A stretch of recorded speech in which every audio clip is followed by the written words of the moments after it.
what makes Let's Groups work, how they can improve, etc. So I'm just focusing on this topic here. My study has been about behaviour change towards sustainability.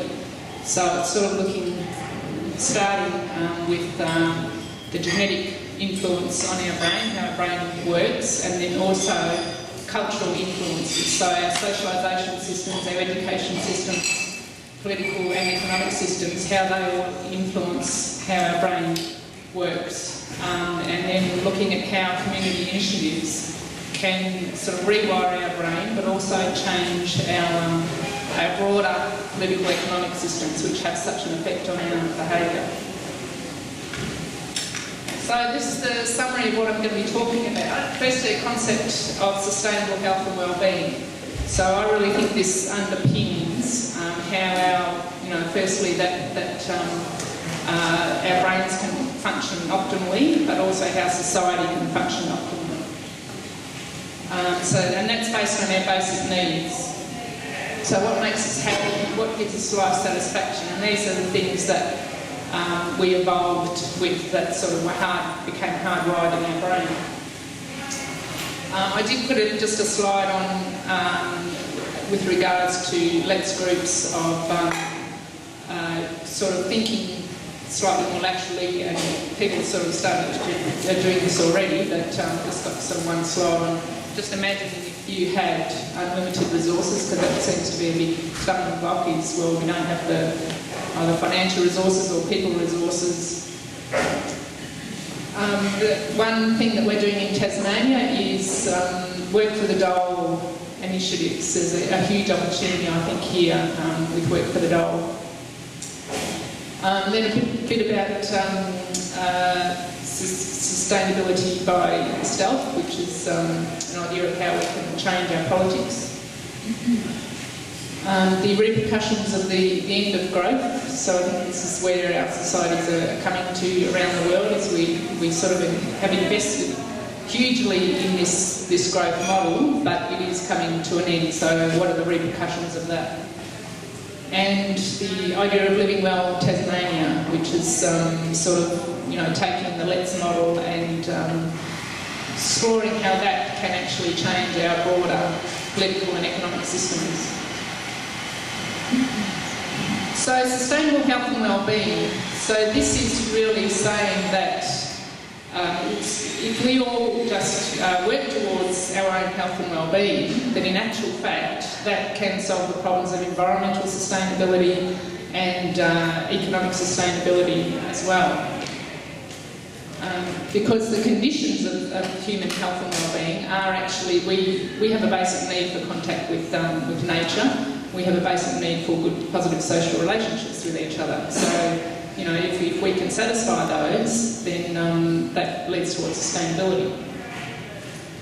And that's all about, basically what makes people happy, gives them life satisfaction. So we have inherited these basic needs, but we have gone off track a little bit with sort of softwiring of the brain. So our brains were wired for living in small groups. We use reciprocity in small groups. We don't use money in small groups. We trust each other that if we give to other people, that they may not give back straight away, but they do give back, and we can then fulfil our needs.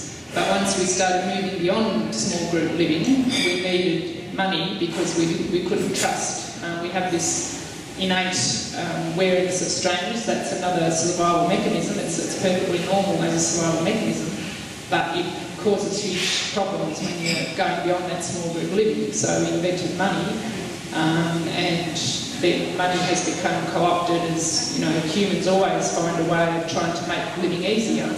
If people can make profits from money, they're going to do it.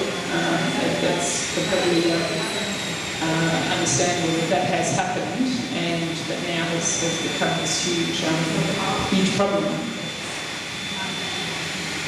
So I think we all pretty much know what our basic needs are, what we need to be healthy and happy. The basic things of needing shelter, Exercise, we need a certain amount of cardio exercise, but also weight-bearing exercise ideally. It's controversial about the ideal diet, and that's a huge topic of the sustainable diet. What is a diet that is environmentally friendly but also sustains us adequately?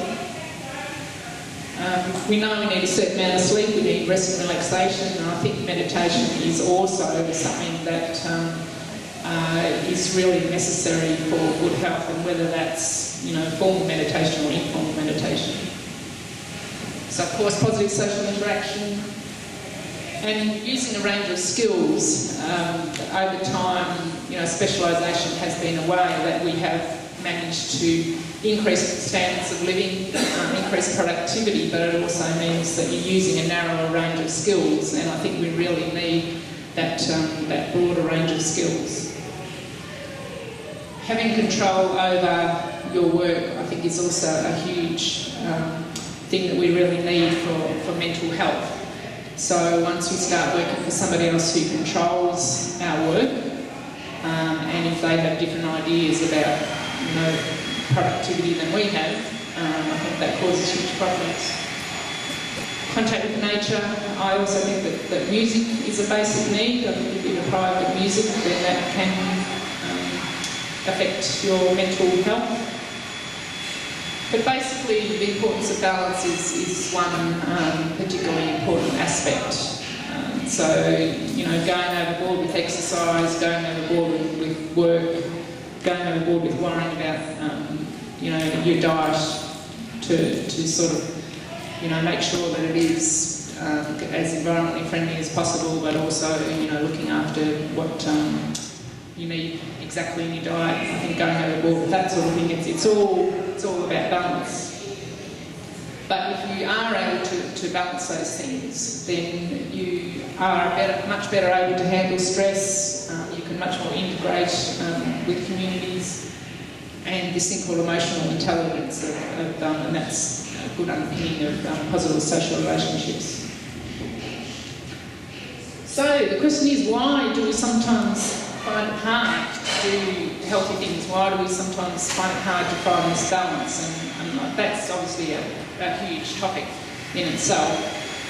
But basically the way that we survive as hunter-gatherers is that we respond to the neurotransmitters in our brain, which is sort of dopamine, oxytocin, etc. So we respond to those things to know, to eat when we're hungry, to sleep when we're tired, etc., etc.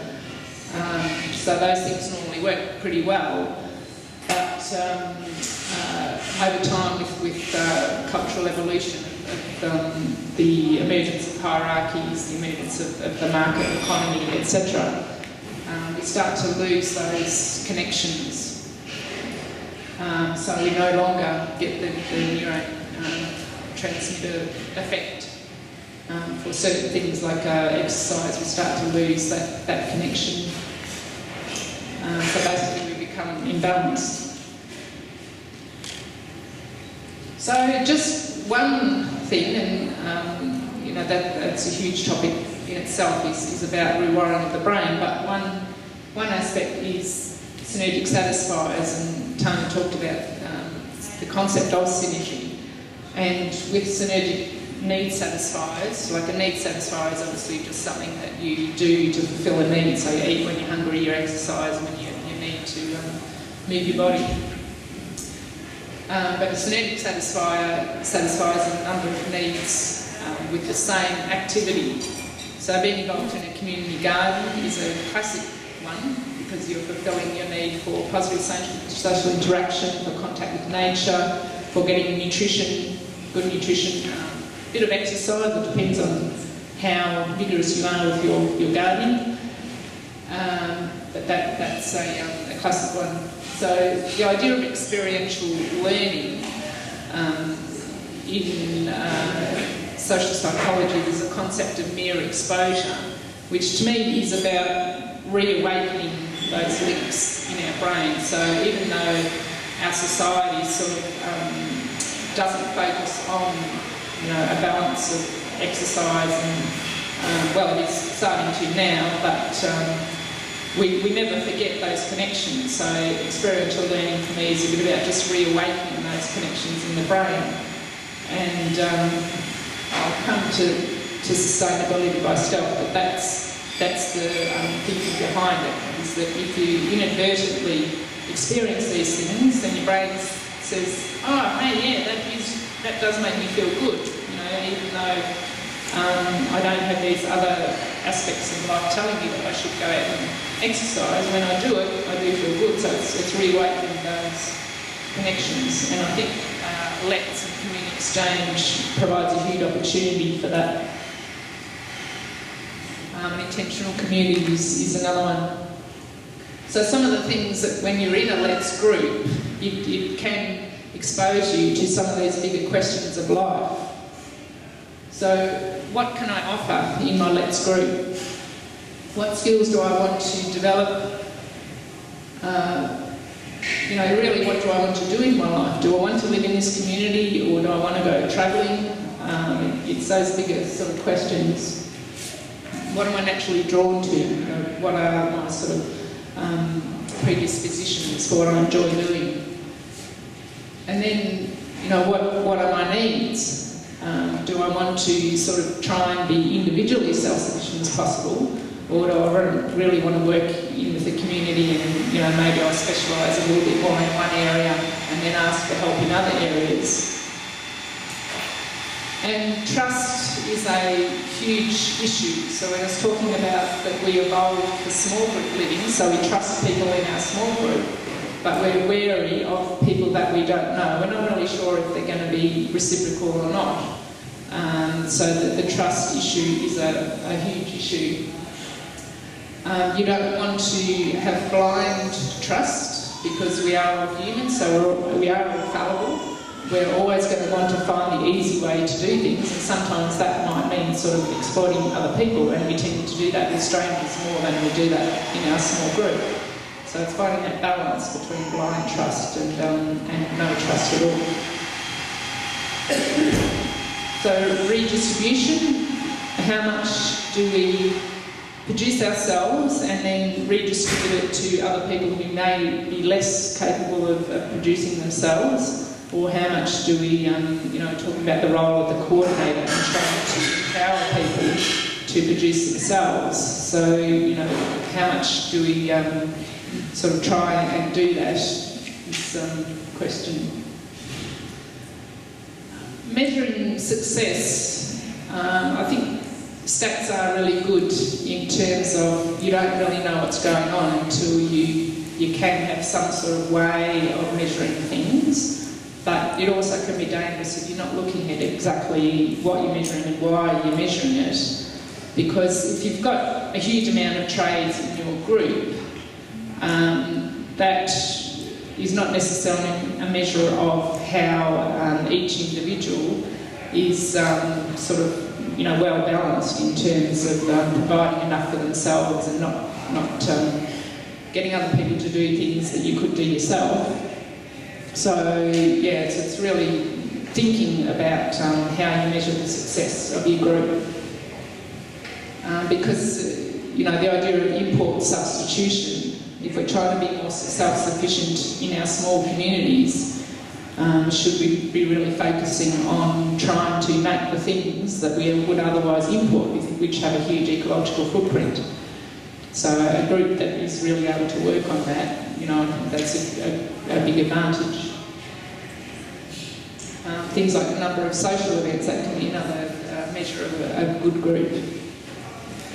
And just how much the group actually satisfies basic needs.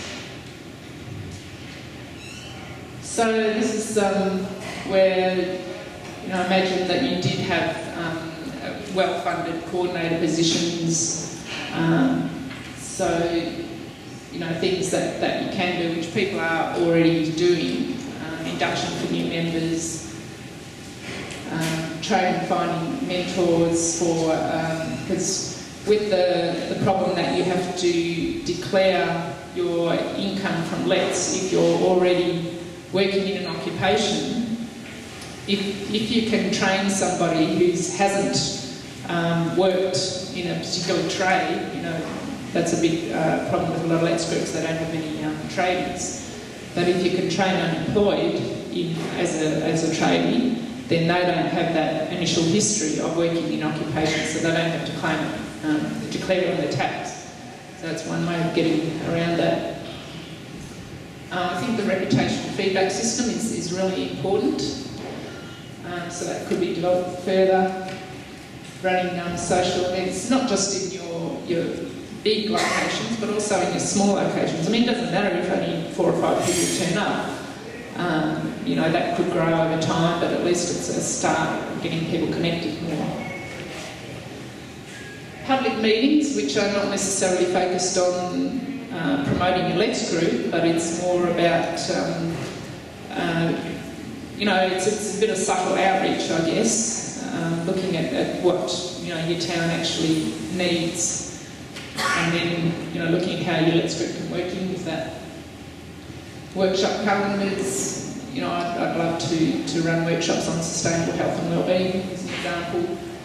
Face-to-face meetings, I think a national network or a national body to share resources and can be useful for lobbying, it can be useful for looking at synergies again in terms of finding funding, etc. I think it's really important to have that coordination, because we can all just focus on our own location, which is fantastic, but really getting the synergies of group collective action, I think, is really important. Promotional material, and that's another thing where a national body can help with decreasing the workload of each individual group. If you develop templates that can be used, can be adapted to local conditions, I think that's a huge benefit. So just quickly about the work for the dole opportunity. So we're talking in a few slides further about the way that we have rising unemployment. Our system is not geared towards providing long-term employment for people. It's geared towards economic growth, and now that economic growth model is coming to an end, so we're seeing more and more unemployment. The federal government is, as of the 1st of July, is going to double the requirement for unemployed to do work for the dole projects. So they're recognising they won't ever publicise it, but they know that there's a lack of work, particularly for people just out of school. So they'll pay for a supervisor, and they'll fund operating costs as well. So we've started 2 market gardens in northwest Tasmania, one at a high school, and one we've leased private land, and we're possibly looking at a 3rd one in 1st of July. So it's a really great opportunity, I think. So Let's Do Community Exchange, has such immense benefits in terms of increasing social connectedness, increasing individual and community self-sufficiency and community capacity. Provides a parallel currency, so if you go along and listen to people like Nicole Foss, they say, well, our system has reached the end of its useful life, it's going to collapse pretty soon. So it is really important to have other ways of trading. Increasing experiential learning, so these synergistic satisfiers. But what I really want to emphasise, and it has been, Tim has talked about it as well a lot, Carol's also touched on it as well, that these community systems have the potential to contribute to the kind of change, and I think political change is a big part of it, that we need before we can have any hope of a sustainable world. So we live under these rules which are set by people who benefit from the old paradigm, which is now sort of disintegrating. And they're clinging on to that because they can't see any other way and they personally benefit from it, but we have to live under those rules. But until we change those rules, then, you know, working towards a sustainable world is going to be a lot more difficult. So, yeah, if you read the literature, it's increasingly talking about the end of growth. So we have this ideological commitment by all political parties to economic growth as a solution to all our problems. So that's just, you know, taken as gospel. But of course, the benefits of growth go disproportionately to those who already have wealth. I've also got there about interest-bearing money as a major driver of this paradigm. But yeah, the system cannot deliver long-term economic growth. So we've seen a boom in economic growth, particularly during the 1960s, etc. And we're now coming to the end of that. The government is continually trying to get us to be good little consumers and go and borrow more money and try and restart the economy, but people are so much in debt that they don't want to go further into debt. So, you know, this is just tactic is not working by the government. So on the one hand, we have a huge challenge. We have increasing unemployment. We have people who find it harder and harder to make ends meet. We have austerity measures that we're seeing in Europe. But I think we also have a huge opportunity because people are starting to realise, well, those old systems don't work. You know, we need to change those systems, and people are being more open to change and the necessity for change. And also the other opportunity is that consumption is naturally being decreased. So we have a large amount of consumption that's more about what they call positional consumption, which is about, well, I'll be okay if I can sort of consume, you know, more than my neighbour, because that means that I'm able to look after my needs better. So it's the whole thing of sort of status, increasing status. So a lot of that consumption is no longer possible, and that's a good thing. I think that's one huge opportunity. So localisation is inevitable. So it's been talked about peak oil for a while, and we've got climate change, peak money, that money is reaching the end of its useful life, and peak growth, that we can no longer sustain the amount of growth we had previously. Now, politics has really, it's basically about how we make decisions together, but it has been turned into such a different connotation of, politics is just done by these people over here who don't have our interests in heart. So it's become this sort of dirty word. But, all the people in this room, all the people involved in LETS, we are really the expert, or becoming the experts on localisation. So the world is moving more towards localisation, and we have experience with localisation and how you can make it work, then surely we would want to be having input into decision making. It just makes complete sense to me that we wouldn't want to leave it to our elected representatives to do that. So this idea of sustainability by stealth. So by increasing health and wellbeing, that frees resources for the deliberating together that I think we really need to do. And Carol talked about participatory democracy, which I think is a huge part of it.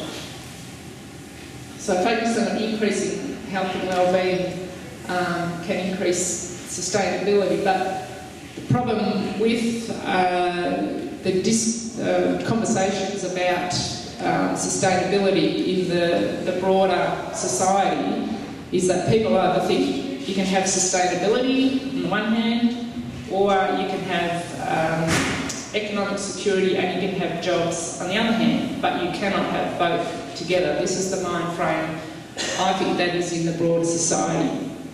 So I did some door knocking for the Greens the last election in our local town, and I got 90% reaction that we are very concerned about jobs, we're very concerned about jobs for our kids, and the Greens are not about jobs, they're about protecting the environment, so we're not going to vote for the Greens.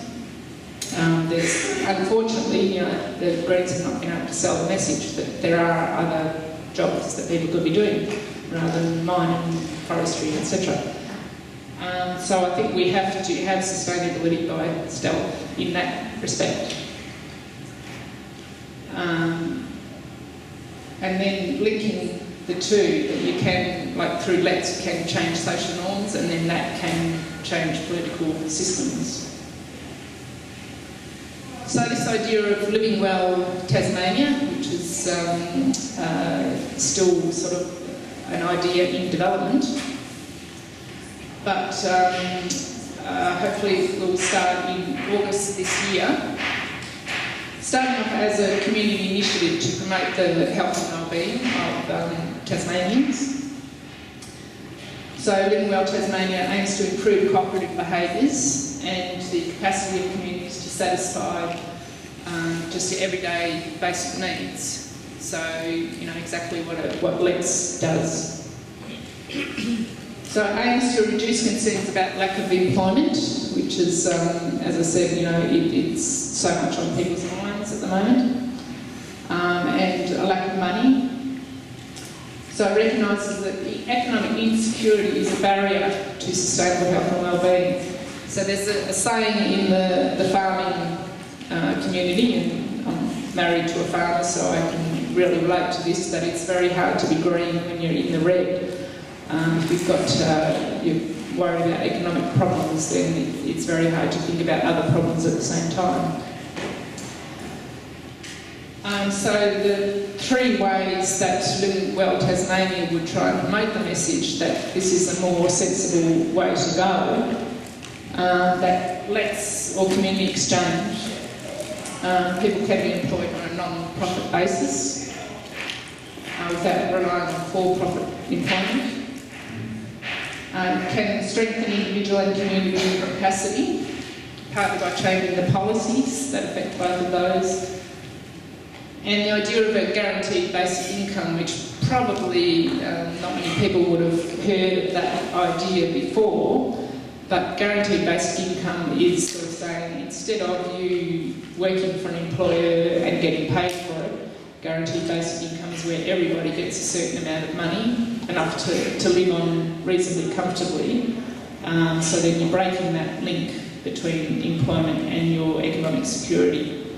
So you can start to try and bring the ideas of these policies into people's conversations.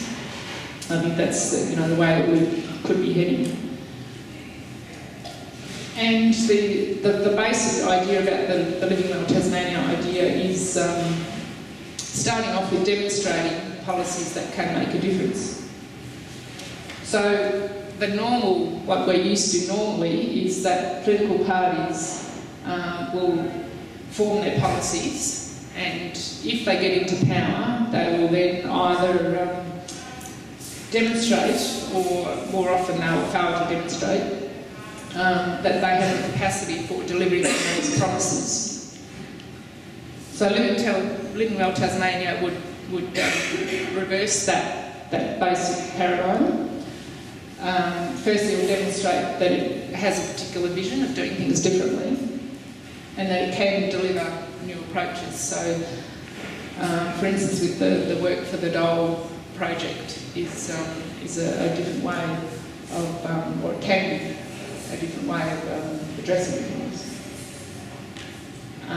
So it will rely on an initial funding, which is available, but once these resources become developed, then other groups could use them and require much less funding.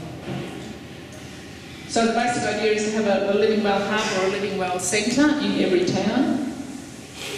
and that would have some synergies with the Transition Towns idea of providing for basic needs, food, shelter, clothes, and then looking more at health, education, jobs, economic security.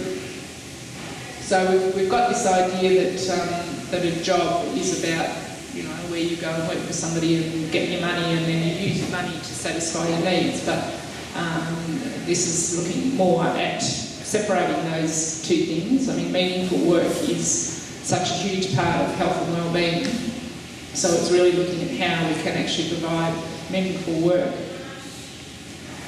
So there'll be initial focus on local food, so setting up vegetable boxes in partnerships with schools, which is what we're doing in the Winnie case at the moment, and work for the goal how that can support vegetable boxes. So it's about informal and formal education, about balanced basic needs, that's sustainable health and well-being and living well. So then the second stage would be looking at going into council and then later state government.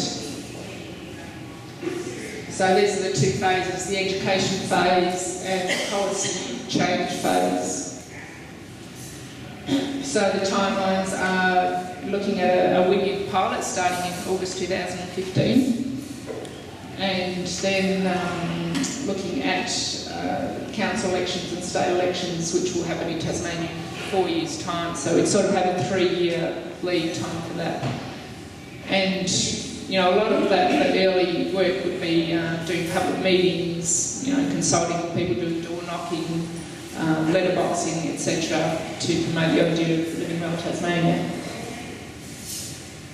So we'll develop overall planning and policy guidelines, and then each town would adapt that, because every town is different. Every town has some comparative advantages in different sort of areas. So the link between our community exchange in Tasmania and Living Well Tasmania. So Living Well Tasmania aims to achieve the progression of our Let's group, our community exchange group, not so much initially by direct promotion, but gradual education. So starting off with the Living Well Tasmania centres, and then introducing Let's gradually as people sort of see the synergies of you know, looking after people's needs. But then each Living Well centre will also become a hub for the Let's community exchange. I think Time Bank would be a good complement to that as well. We have time banking as well.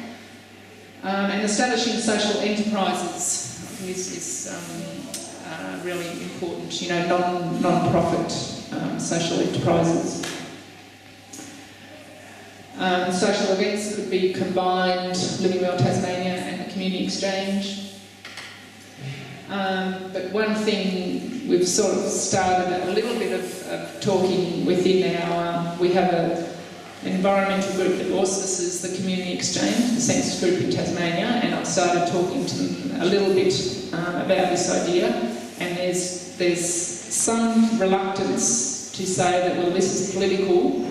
We're apolitical, and we have to remain that way. So there's quite an ongoing conversation about, well, what is politics, you know, and what problems are we causing by saying, no, we're not going to have anything to do with it.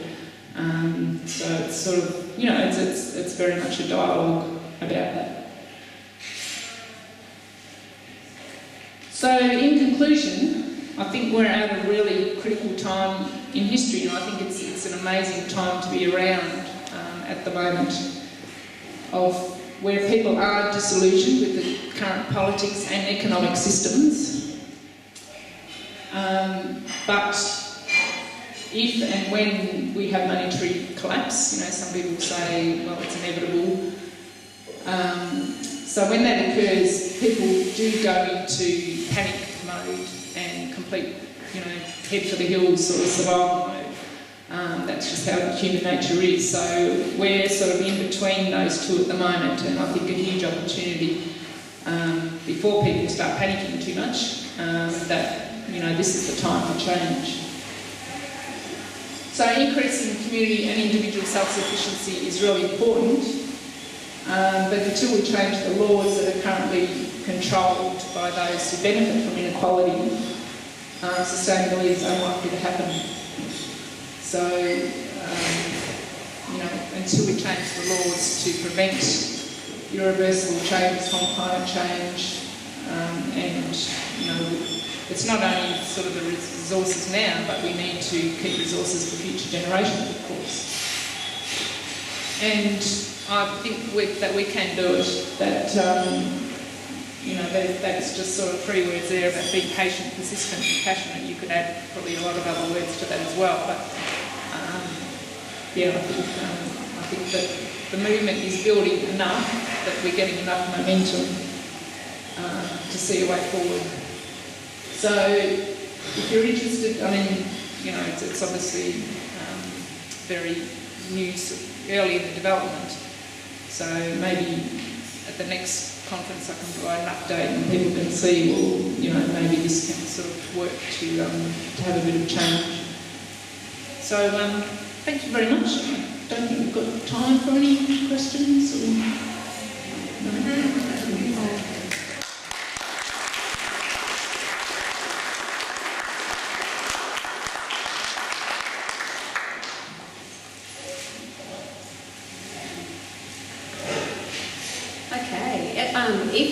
If you do want to talk to Robin further, you might be able to. I said that Robin's going to be one of the hosts of the small group discussion. You might be able to go talk further with her then.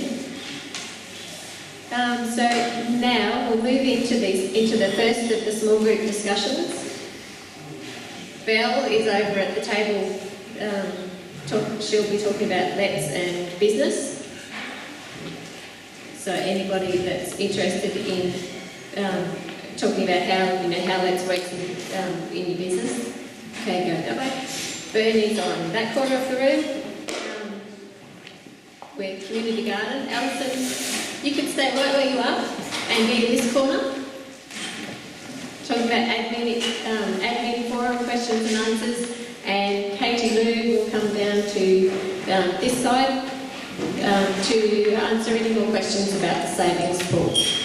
And we'll have about 25 minutes maybe. I might give a yell, a 5-minute wind-up warning, so that we can move into the next session.